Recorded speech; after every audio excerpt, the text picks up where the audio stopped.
नमस्कार, मैं हूं दिलीप चौबे।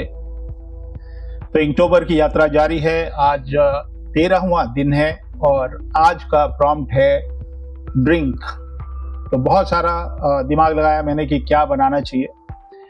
तो आज मैं महादेव शिव की एक छवि है जो मैं बनाना चाहता हूं और जिसके कारण हम उनको नीलकंठ के नाम से जानते हैं। तो ये दृश्य जो है उस क्षण का है जब देवता और दानव अमृत की तलाश में समुद्र मंथन कर रहे थे और लेकिन अमृत से पहले विष निकला और वो इतना प्रचंड विष था कि उससे समूचा ब्रह्मांड खत्म हो सकता था। तब संसार की रक्षा करने के लिए शिव जी ने उस विष को पिया और इस वजह से हम उनको नीलकंठ के नाम से जानते हैं, क्योंकि जब उन्होंने पिया तो उसको अपने कंठ में रोक लिया। तो एक छोटा सा वीडियो होगा। मैं इसके अंदर ब्रश और इंक से काम करने जा रहा हूं और आप देखिए कैसा बनता है। चलिए स्टार्ट करते हैं।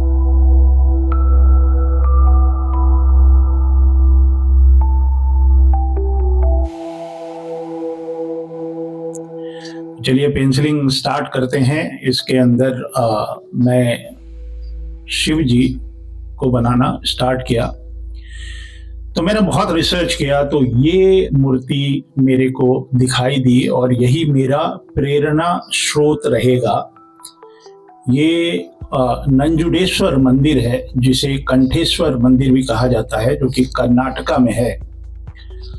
तो और ये जो डेट है इस मंदिर का, ये गंगा डिनेस्टी के दौरान बनाया गया और 9th सेंचुरी या 10th सेंचुरी में इसकी स्थापना हुई इस मूर्ति को। और मेरा पूरा का पूरा प्रेरणा स्रोत यही मूर्ति है। इसी को देख के मैंने कोशिश की है कि ये पूरा कंपोजिशन बनाए। जो जो डिटेल्स मुझे इस मूर्ति में दिखी है मैं उसी को अपने तरीके से बना रहा हूँ ताकि जितना हो सके ऑथेंटिक रहे।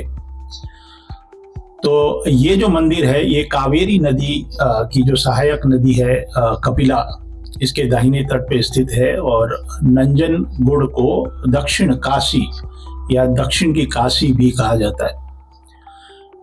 और कन्नड़ भाषा में नंजू का अर्थ होता है विष। तो नंजुडेश्वर का अर्थ है वो देवता जिन्होंने विष का पान किया। तो ये नाम समुद्र मंथन की कथा से भी जुड़ा है, जिसमें भगवान शिव ने पूरे संसार की रक्षा करने के लिए हलाहल विष का पान किया। तो ये मैंने कोशिश की है। जो स्कल्पचर है उसमें शिव जी हैं, उनके 4 भुजाएं हैं और इन्होंने कंठ के अंदर रोक के रखा है। तो इसकी छोटी सी कथा है जो कि मैं इलस्ट्रेशन के साथ ही आपको दिखाने की कोशिश करूंगा या बताने की कोशिश करता हूँ। तो जब देवता और असुर अमृत की प्राप्ति के लिए एकत्र हुए, सारे लोग इकट्ठा हुए और उन्होंने क्षीर सागर को मंथने का निश्चय किया और मंदरांचल पर्वत को मथनी बनाया गया। मथनी होता है ना, जैसे हम लोग घी निकालते हैं तो बीच में एक लकड़ी का एक डंडा होता है और उसके बाद रस्सी से हम उसको मथते हैं तो घी निकलता है या मक्खन निकलता है। तो मंदराचल पर्वत को हमने इन लोगों ने मथनी बनाया और वासुकी नाग को रस्सी बनाया। तो एक तरफ देवता हो गए और एक तरफ असुर हो गए और मंथन आरंभ हुआ और समुद्र से अद्भुत रत्न निकलने लगे। कामधेनु निकली, कल्प वृक्ष निकला, चंद्रमा निकले, लक्ष्मी जी निकले और अनेक दिव्य वस्तुएं उसमें से निकली समुद्र मंथन से, जब क्षीर सागर का मंथन हुआ। परंतु अचानक सागर में से एक भयानक पदार्थ निकला जिसका नाम है हलाहल विष। ये विष इतना प्रचंड था कि उसका एक बूंद भी संपूर्ण सृष्टि को नष्ट कर सकता था। तो सब लोग डर गए और आकाश में एकदम काले बादल आ गए और पृथ्वी कांप उठी और जल थल आकाश सब जगह एकदम हाहाकार मचने लगा और देवता और असुर भयभीत होके सब लोग पीछे हट गए, क्योंकि इस विष का कोई उपाय नहीं था। तो ये जो मैं जेस्चर बना रहा हूँ ना पेंसिल से, तो जो ज्वेलरी मैंने उस स्टोन में देखा, जो स्टोन कार्विंग की जो ज्वेलरी है वो एकदम बिल्कुल वही बनाने की कोशिश कर रहा हूँ, लेकिन इसमें थोड़ा सा मैंने जो डायनेमिक जेस्चर है शिव जी में वो मैं डालने की कोशिश कर रहा हूँ। और जो क्लोथ्स हैं, मान लीजिए हवा चल रही है तो वो वाली जो इफेक्ट होते हैं वो मैं इलस्ट्रेशन की भाषा में उसको रूपांतरित करने की कोशिश कर रहा हूँ। माता पार्वती हैं, उनके कंठ को के नीचे न जाए वो विष, इसके लिए वो प्रयास कर रही हैं। तो ये मेरे को स्कल्पचर, बहुत सारी स्कल्पचर्स हैं सिर्फ इसी हलाहल विष वाले दृश्य के लिए, लेकिन मैंने सिर्फ इसी स्कल्पचर को चुना क्योंकि इतना भी कर दूं तो यही बहुत बड़ी बात है। तो सब संकट में आ गए और सब लोग असहाय थे और अंत में सारी देवी देवता, ब्रह्मा विष्णु सबके पास गए, लेकिन सब लोग असहाय थे। अंत में देवता कैलाश पर्वत की तरफ बढ़े, जहाँ स्वयं महादेव तप में लीन थे। उन्होंने सारे देवताओं ने विनम्र हो के कहा कि हे महादेव, यह विश्व संपूर्ण जगत को नष्ट कर देगा, आप ही कोई उपाय बताएं या आप ही वो उपाय हैं, कृपया सृष्टि की रक्षा करें। तो शिव जी ने सबकी व्यथा सुनी और शांत स्वर में बोले, यदि इस विष को पीने से सृष्टि की रक्षा हो सकती है तो मैं इसे पी लूंगा। फिर महादेव आए वहां पे और जो विष था वो फैल रहा था सब जगह, तो उसको उन्होंने लिया और बिना किसी भय के पी लिया। तो वो विष उनके कंठ में जाके ठहर गया। तो ये शिव पार्वती थे और मैंने यहाँ पे नंदी को थोड़ा सा, मतलब तांडव करते हुए नंदी को फ्रंट में मैंने दिखाया। और ये भी विचलित हैं और शिव जी तो ये जैसे नहीं हम लोग आरती करते हैं, जैसे दशहरा में हम लोग करते हैं धुएं वाली आरती, तो नंदी यहाँ पे तांडव कर रहे हैं। ये मैंने अलग से इलस्ट्रेट किया। हालांकि मैंने ये एक दूसरे स्टोन के स्कल्पचर में देखा कि शिव जी जो हैं ये जब विष पी रहे हैं तो नंदी भी हैं वहाँ पे। तो मैं माइक्रोन के पेन से जो डिटेल वाले वर्क हैं, खाली फेशियल उसके लिए, क्योंकि ब्रश में क्या होता है ना कि प्रेशर सेंसिटिव है बहुत ज़्यादा, उसमें कभी कभी गलत जगह पे प्रेशर पड़ जाए तो खराब होने का चांस होता है। हालांकि मैं करता नहीं हूँ, मतलब मैं कभी ब्रश से कंप्लीटली ब्रश से करता हूँ। तो ये जो डिटेल है, बहुत बारीक लाइन जो होगा, सिर्फ वही मैं माइक्रोन से करता हूँ। और ये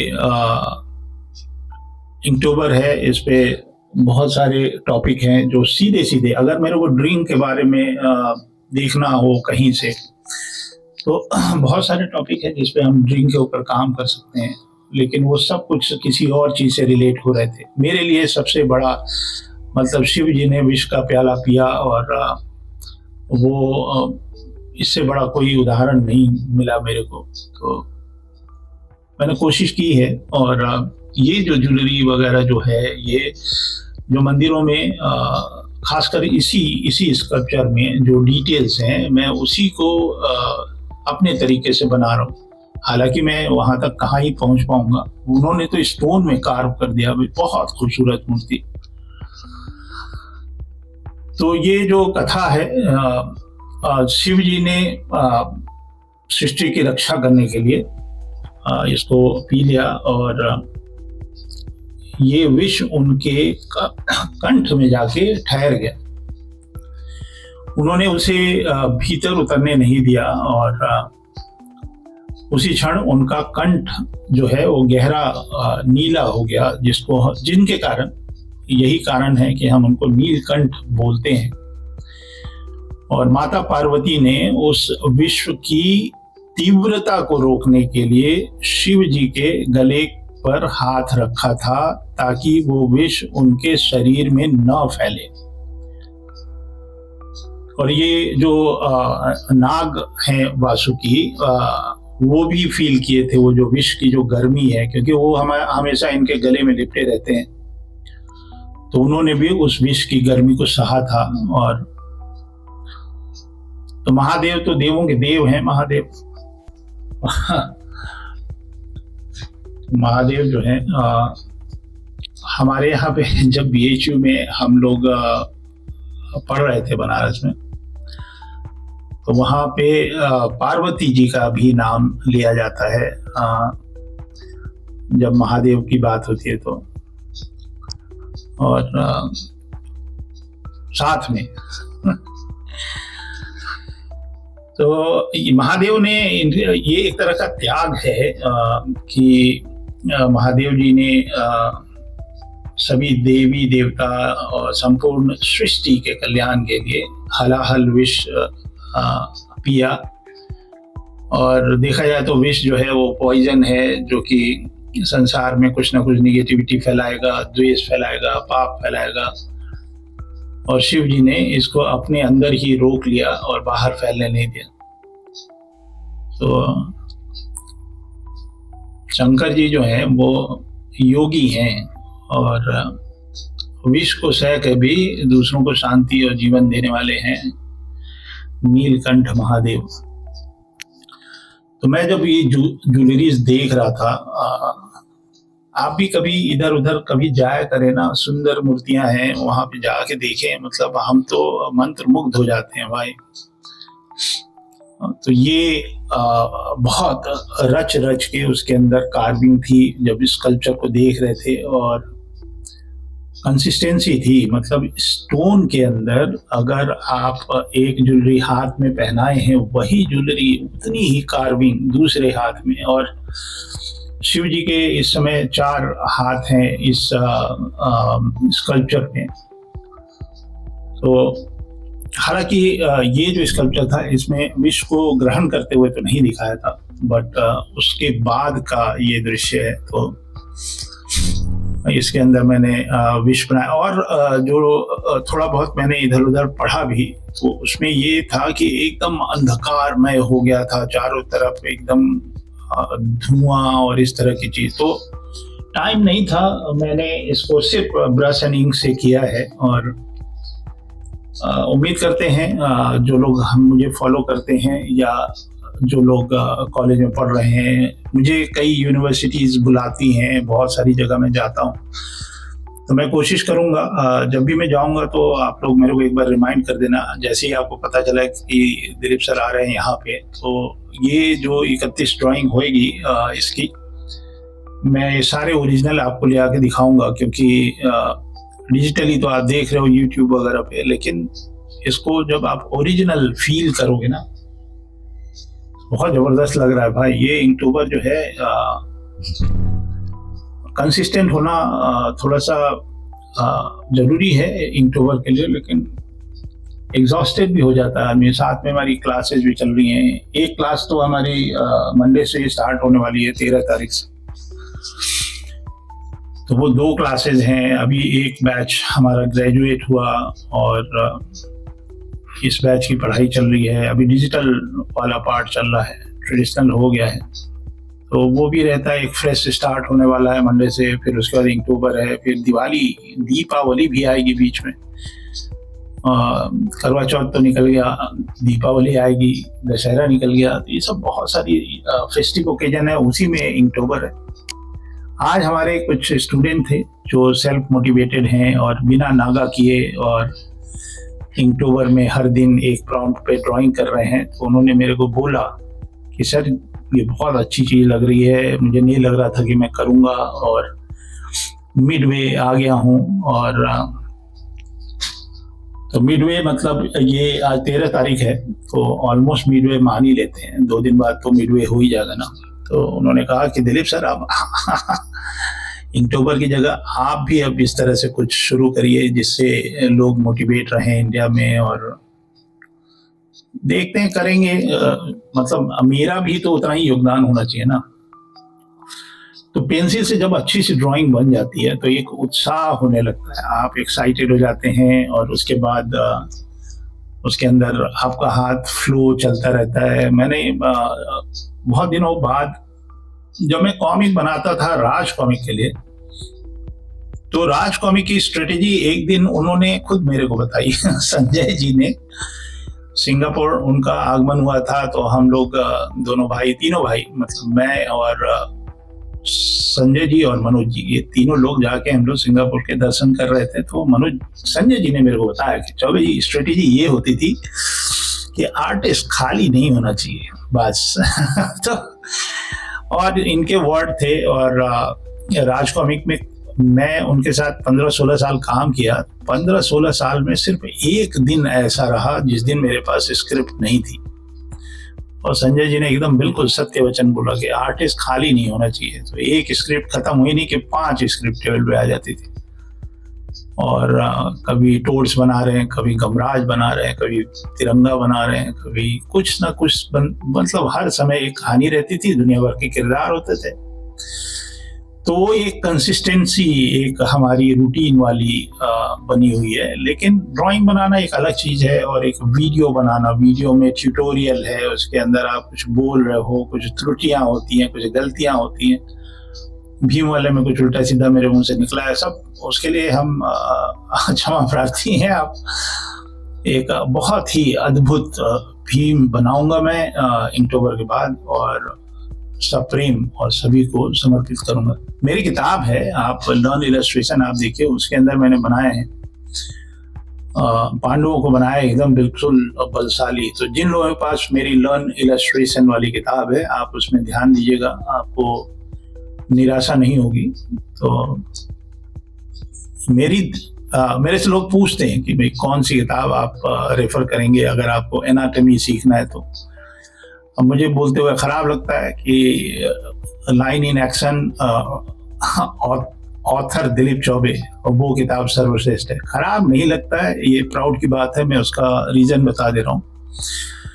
मैंने एक बहुत खूबसूरत सी एक लाइब्रेरी बनाई। देखिए, ये माता पार्वती के का जो मुकुट है, ये भी मैंने कोशिश की है कि वो जो स्कल्पचर है उससे एकदम हूबहू बनाने की कोशिश की है, लेकिन उन्होंने स्टोन में वो कारीगरी कर दिया। हम पेंसिल से वैसा नहीं बना पाते हैं भाई। अद्भुत मेरा आर्टवर्क नहीं, जो स्टोन में ये पूरी प्रतिमा है स्टोन में।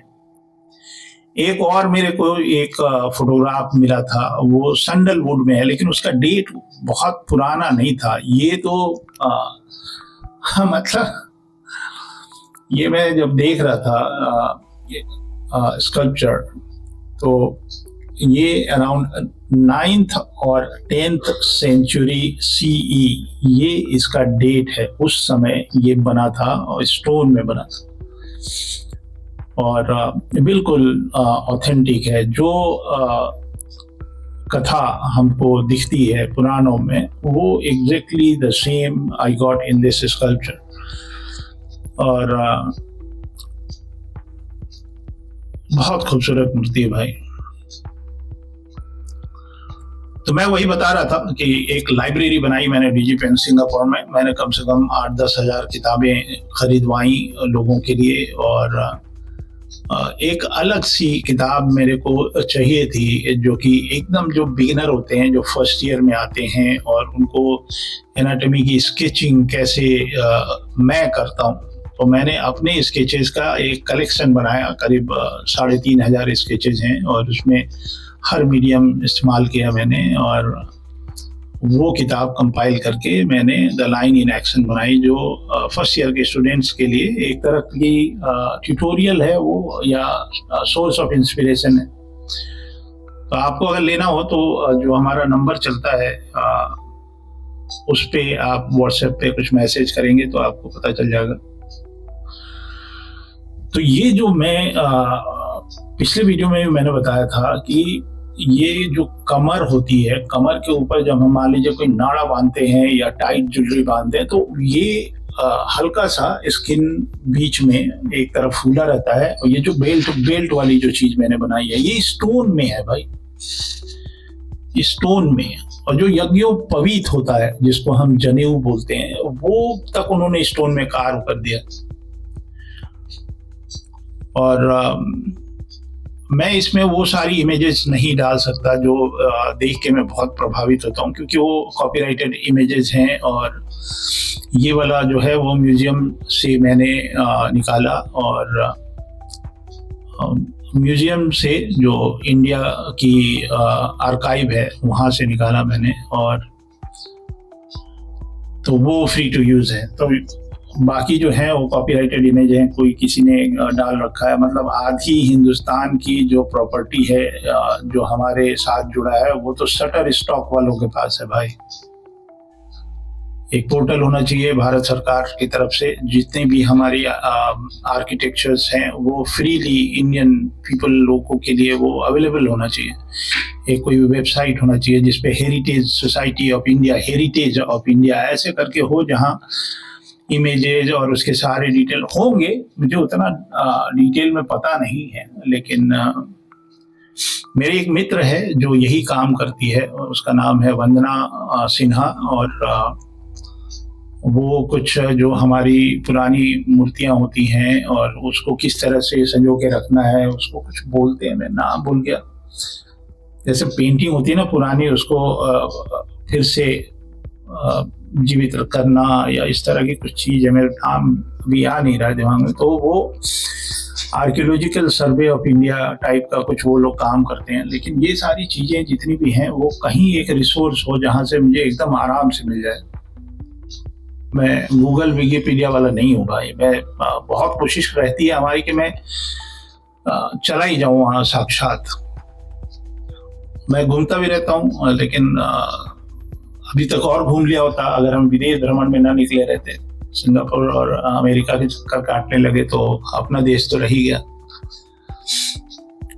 और बहुत सारी प्राचीन मंदिरें हैं, और एक जगह है, छोटी सी जगह है रुद्रपुर, ये गोरखपुर और देवरिया और इस तरह की जगहों पे एक छोटा सा गांव है।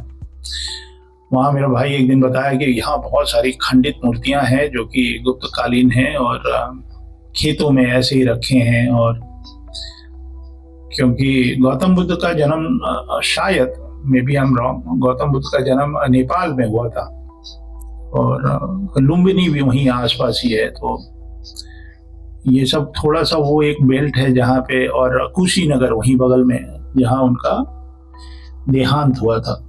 तो ये मूर्तियों का काफी कुछ उधर देखने को मिलती हैं। लेकिन और हर अलग अलग म्यूजियम है, जैसे भारत कला भवन था बनारस में, उनका एक वेबसाइट है, उस पर आप सारी मूर्तियां, पेंटिंग, सारी कुछ देख सकते हैं।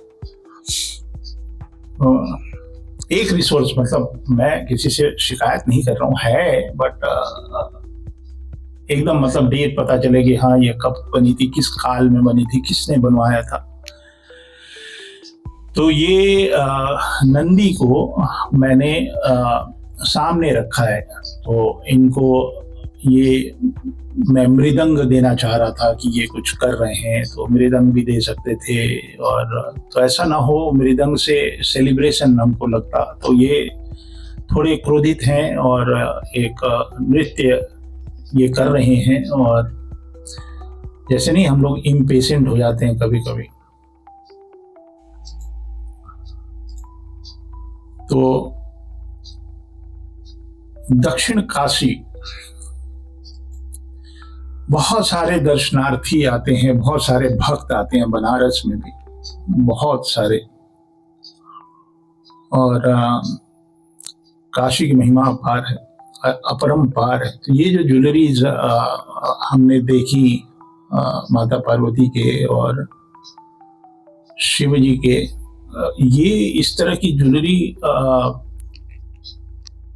बहुत हैवी ज्वेलरी है। मैं कभी कभी देखता रहता हूँ। मैं सिंगापुर में एक जगह है लिटिल इंडिया, और लिटिल इंडिया में बहुत सारे ज्वेलर्स हैं जो कि तमिल भाषा में बात करते हैं, और ये सब जो बड़े ज्वेलरी वाले हैं इंडिया से भी, उन्होंने भी अपने ब्रांचेज वहाँ खोल रखे हैं। तनिष्क का तो नहीं है, मतलब साउथ इंडिया, जॉय लुकास और इस तरह के जो हैं, तो वहाँ भी मैंने देखा बहुत भारी भारी वजनी, मतलब चूड़ा मणि जो बाल में लगाया जाता है। एक तो सोने का जो चोटी होती है ना बाल में, वो चोटी में गूथा गया हुआ सोने की ज्वेलरी, कान के लिए अलग अलग ज्वेलरी, कंधे के लिए अलग ज्वेलरी।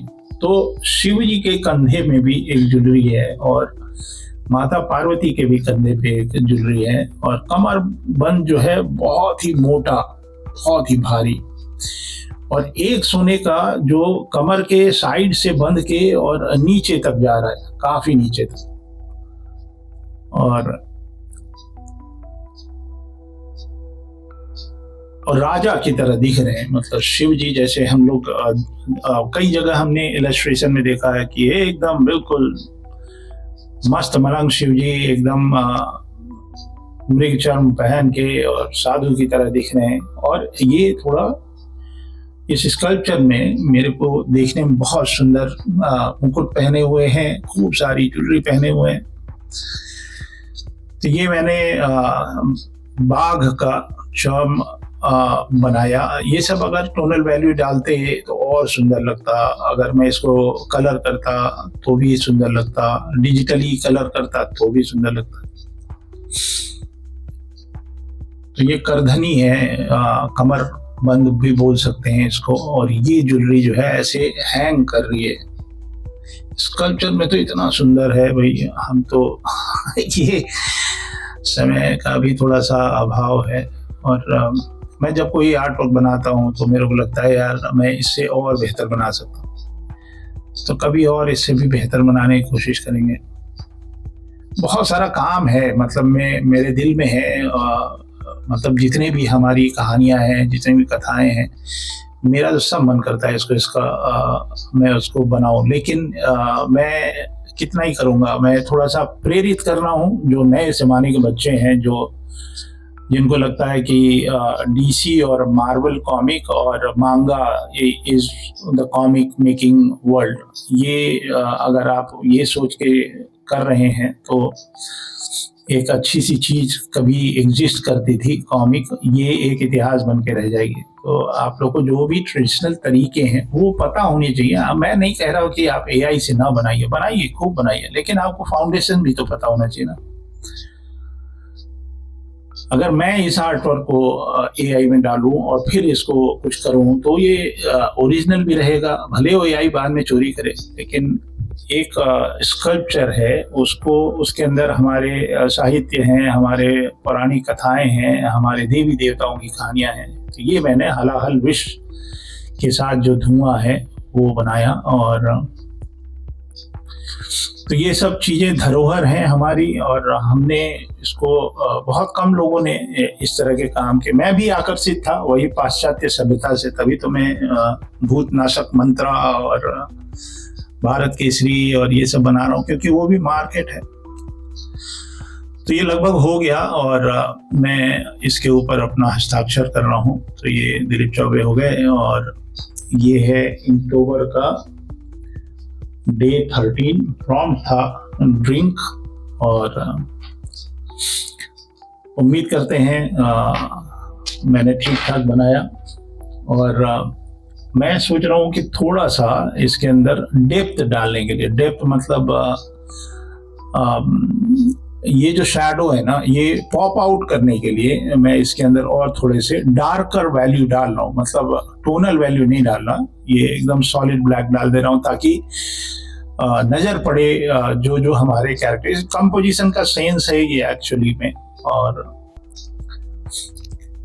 तो ये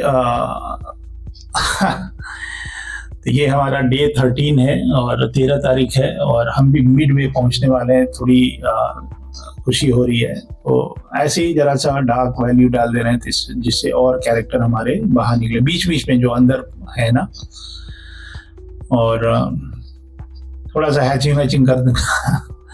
तो ये जो जगह थी, शिव जी की थोड़ी और जटाएं मैं बना दे रहा हूँ। ये जो जगह खाली थी, स्टोन में तो नहीं है, मतलब मैं उम्मीद कर सकता हूँ कि शिव जी के बाल बाल होंगे उधर। उम्मीद करते हैं आपको ये इनटोबर की यात्रा अच्छी लग रही है। अपना फीडबैक दीजिएगा, उससे थोड़े अपनी गलतियों का भी एहसास होता है कि कहाँ मैं गलत जा रहा हूँ। और अगर अच्छा लगता है तो वो भी लिख दीजिएगा, तो उत्साह भी बढ़ता है कि हाँ कुछ लोग हैं जो कि अप्रिशिएट कर रहे हैं। तो इसी तरह बने रहिए हमारे साथ, मिलते हैं कल, तब तक के लिए जय हिंद।